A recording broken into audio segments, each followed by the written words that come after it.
rising above maybe what you want to do, but knowing what you have to do.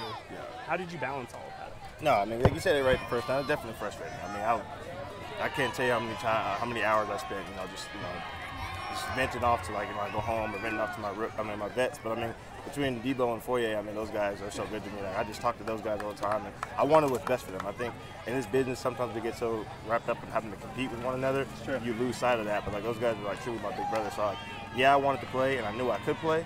But at the end of the day, it was out of my control. So at that point, I just had to try to back the guys up and try to be the best team I could be.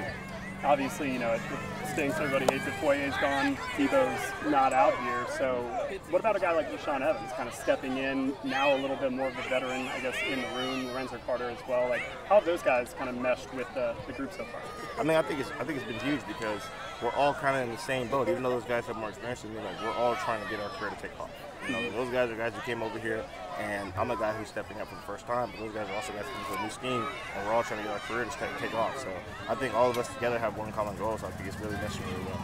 And I know coming out of Fresno State, you were a little tweener, but in a rare sense, like D-line, linebacker, edge kind of thing, and you're a little more off-ball, correct? Like, how have you felt you've developed and grown as a player, just having to do some different things in the NFL?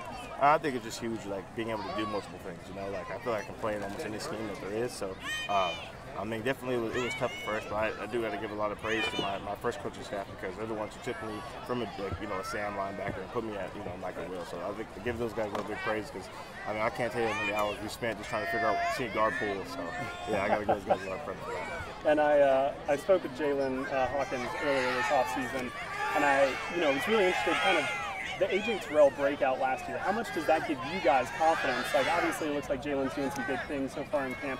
You're doing some big things when you get out there on the field.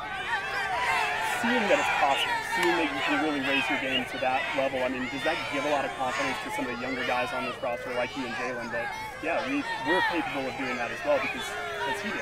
Yeah, I mean, I think it's huge. I mean, one thing that sometimes I just kind of catch myself, like, just smiling a little bit, like, we go out there with the first team, and I see Jayhawk behind me, AJ to the right of me, and I got Marlon Davis in front of me, like, we're class of 2020, so, like, I'm always rooting for those guys, and when I see those guys make a big play, it makes me want to make a big play, and I think vice versa, they see me calling out the plays and leading the huddle on something for them. I think we just kind of mesh with each other really well. Yeah, it's like when you're a freshman in high school, and then all of a sudden you look around and you're like, we're juniors, holy shit, like, this is our team.